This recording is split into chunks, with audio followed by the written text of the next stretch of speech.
Have you ever stopped to think that maybe the biggest battles we fight aren't out there in the world, but actually right between our own ears? Today, we're diving into a really powerful framework that says our internal world doesn't just react to reality, it actually creates it. And this idea right here, it's really the bedrock of everything we're going to talk about. It suggests there's a direct line between our deepest thoughts and who we are. Basically, what's happening inside your mind is fundamentally shaping your entire experience of life. It sounds like a bit of a weird question, right? But honestly, it might be one of the most important questions you could ever ask yourself. Because whether you realize it or not, there is a constant stream of thought flowing through your mind, shaping every single moment. I mean, think about it. Our minds are always on, from the second we wake up to the moment we finally fall asleep. But all that activity, it isn't neutral. It has real, profound consequences. And according to our source material, this inner world actually has a name. It's called your thought life. It's that silent, invisible space where you're replaying conversations, worrying about what's next, and talking to yourself. It's like the secret control room for your entire life.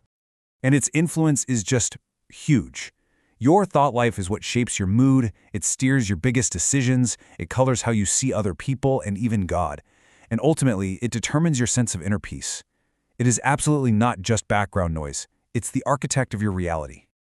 Okay, so, if our minds are that powerful, what in the world happens when they turn against us? This brings us to the core problem we're looking at today, that internal battle that starts when our thoughts are left to run wild. And this is such a key idea. So often, the struggles we see on the outside, with our jobs or our health, are actually just symptoms. The real fight, the primary struggle, is the story our mind is telling us about those things. It's like when you play a song on repeat, it gets stuck in your head, right? Well, when negative thoughts get replayed over and over, they dig in and become what the source calls strongholds. These are these deep-seated lies that start to feel like the absolute truth, and they change how we live. So, what's the deal? Are we just victims of these mental strongholds? Well, this framework argues with a resounding no. This is the big turning point, where we shift from being a casualty in this war to being an active soldier, because you have a choice. Now pay close attention to the verb here, set. It's not hope your mind is on things above, or wish for it. Set is an action word. It implies you are making a deliberate, conscious decision to aim your focus and choose where your mental energy goes. I love this metaphor because it's so simple and so powerful. Random, negative, fearful thoughts. They're going to knock. That's inevitable. The key isn't stopping the knock. It's becoming the gatekeeper who decides which thoughts get an invitation to come inside and stay a while. Okay, so if you're the gatekeeper of your mind, what are your weapons? How do you actually fight back against those lies, those strongholds? Well, the framework suggests a spiritual strategy for this war. So this frames the battle as something spiritual, not just psychological. And it says the weapons we're given are literally powerful enough to demolish those ingrained negative thought patterns. And what's the primary weapon? It's truth. So let's get practical. Here's how it works. That stronghold, that lie, whispers in your ear, you're worthless. The weapon is to immediately and actively counter it with a specific truth.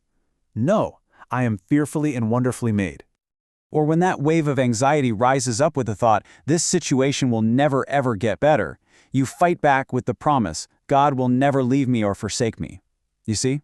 It's a direct one-for-one replacement of a falsehood with a foundational truth.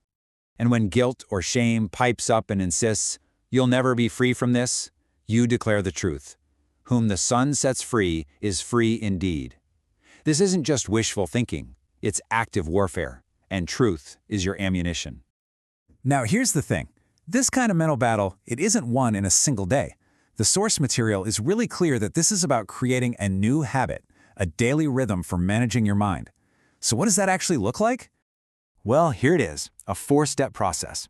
First, you have to get good at recognizing the lie when it shows up.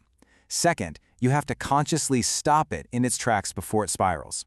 Third, you take it captive. You assert your authority over it.